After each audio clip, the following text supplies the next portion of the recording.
Bem-vindo ao nosso seminário sobre a história dos Países Baixos entre os séculos 9 e 17. Vamos explorar o desenvolvimento político, social e religioso desta região, desde a sua incorporação ao Sacro Império Romano Germânico até a sua independência como República das Sete Províncias Unidas. Prepare-se para uma jornada que envolve dinastias poderosas, revoltas religiosas e importantes tratados de paz.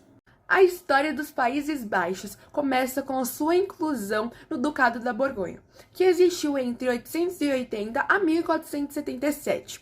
O ducado fazia parte do Sacro Império Romano Germânico, sendo um dos principais centros políticos e econômicos da Europa medieval.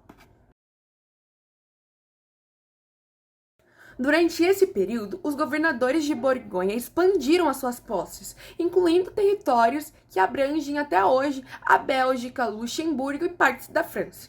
A região prosperava economicamente devido ao comércio intenso, especialmente os tecidos e os produtos agrícolas.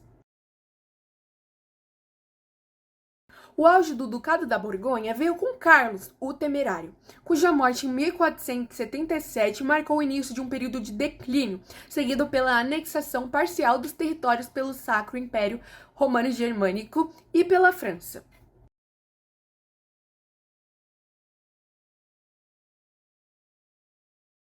Após a morte de Carlos, o Temerário, o ducado foi herdado por Filipe de Habsburgo, o Belo, através do seu casamento com Joana de Castela.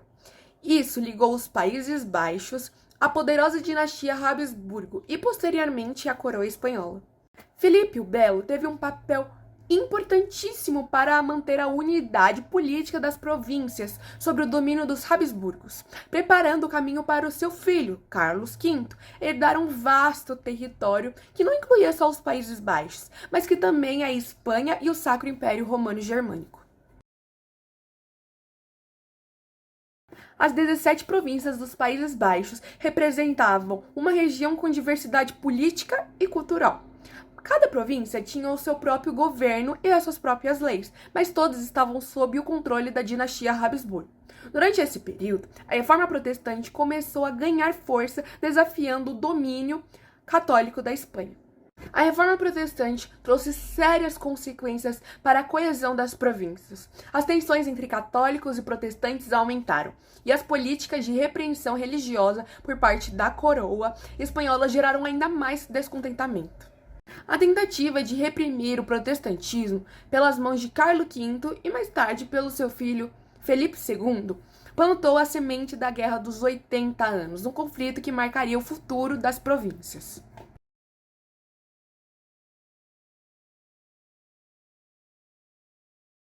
Carlos V, imperador do Sacro Império Romano Germânico, controlava uma vasta porção da Europa, incluindo as 17 províncias dos Países Baixos. No entanto, a sua política de centralização de poder e as suas pesadas tributações geraram grande descontentamento nas províncias. Esse descontentamento se agravou quando Felipe II assumiu o trono espanhol. Felipe, um monarca profundamente católico, continuou as políticas de repreensão religiosa, o que provocou revoltas em várias províncias, particularmente entre os líderes protestantes do norte. Bom, dando continuidade a toda essa parte que a Bela falou, agora a gente vai falar um pouquinho sobre a Guerra dos 80 Anos e a divisão dos Países Baixos, que ocorreu de 1568 até 1648.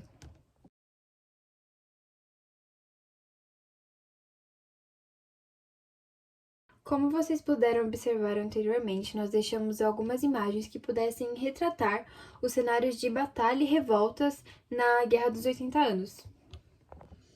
A Guerra dos 80 Anos foi um dos conflitos mais importantes para a história europeia e resultou na separação das províncias do norte, que formariam os Países Baixos, e as províncias do sul, que permaneceriam sob o domínio espanhol.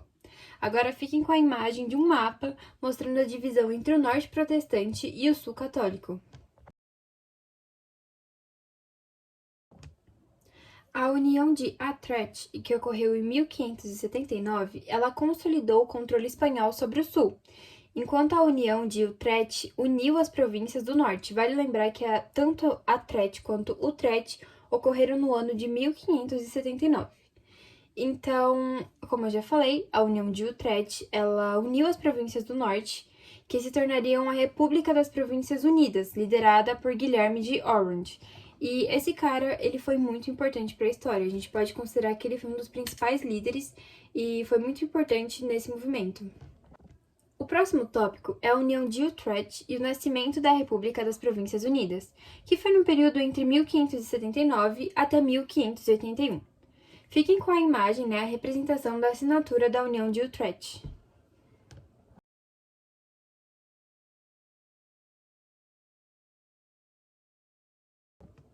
A União de Utrecht, como eu já comentei com vocês, que ocorreu no ano de 1579, ela foi um marco na história dos Países Baixos, pois estabeleceu uma aliança formal entre as províncias do norte, que eram comprometidas em resistir ao domínio espanhol. E 2 anos depois, em 1581, essas províncias elas declararam formalmente sua independência sob a liderança de Guilherme I de Orange-Nassau, que foi aquele cara que eu falei que foi muito importante mesmo. Agora a gente tá falando tanto, de Guilherme Orange, falando tanto. Afinal, quem é esse cara? Então eu vou deixar aqui na próxima imagem um retrato dele, pra gente ter uma noção, saber de quem nós estamos falando. Essa independência, ela marcou o início da República das Províncias Unidas, um estado inovador que se destacaria pela tolerância religiosa e também pela ascensão como potência comercial e marítima. E vale a gente lembrar que antigamente, inclusive antes dessa independência, o catolicismo ele era uma religião muito forte, então era a principal e a gente pode inclusive considerar que era a única aceita naquela época. Então, essa tolerância religiosa com as demais religiões, claro, foi uma conquista super importante para a época. Agora falando sobre a Guerra dos 30 Anos e a Paz de Westfália. A imagem a seguir é a representação das negociações de paz em Westfália. E também é a representação, não sei se é o documento original, isso eu não tenho como informar, do acordo, onde tem uma foto, onde todo mundo assinou e é bem interessante. Enquanto os Países Baixos do Norte eles continuavam a se consolidar como uma república, a Guerra dos 30 Anos ela devastava grande parte da Europa, então ela foi bem importante, tomou uma grande proporção. A Paz de Westfália ela foi assinada em 1648 e marcou o fim deste conflito, e ao mesmo tempo selou o reconhecimento oficial da independência das Províncias Unidas. Então, como o próprio nome diz, Guerra dos 30 Anos, ela teve início em 1618 e acabou, teve o contrato, o acordo assinado em 1648. Como vocês puderam observar, eu também deixei um mapa onde ele retrata a Europa após essa paz de Westfália, que é esse acordo que foi assinado. E com esse tratado, a República das Províncias Unidas, ela garantiu seu lugar como uma potência europeia, dando início a uma era de ouro para o comércio e a cultura dos Países Baixos. Estamos nos aproximando do final da nossa videoaula, então agora a seguir eu vou deixar com vocês as paisagens modernas dos Países Baixos e também como isso afeta no nosso dia a dia, se esse aspecto que essa cultura, tudo que eles cultuavam na época se mantém presente na atualidade e demais coisas. Então, a história dos Países Baixos, ela ocorreu entre os séculos 4 e 17, e ela é marcada por uma sucessão de eventos que moldaram a formação de uma das nações mais influentes da Europa. Da dependência de potências estrangeiras à independência e formação de uma república inovadora, os Países Baixos eles deixaram um legado que influenciou não apenas na Europa, mas no mundo. Então a gente pode considerar que é de extrema importância esse legado que foi deixado por eles.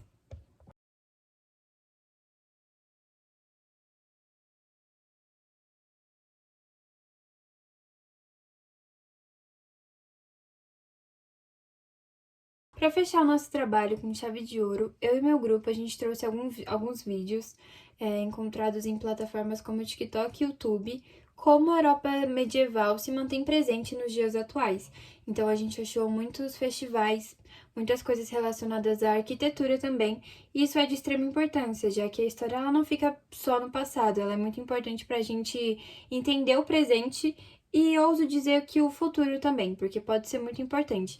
Então, a gente achou esses vídeos que são muito legais, chamou muito a nossa atenção, e é legal a gente aprender, né, e entender a importância disso e por que continua, inclusive, nos dias atuais, por que a gente não deixou para trás. Então, a gente pode concluir que tem tanta importância assim que continua presente mesmo depois de tanto e tanto tempo.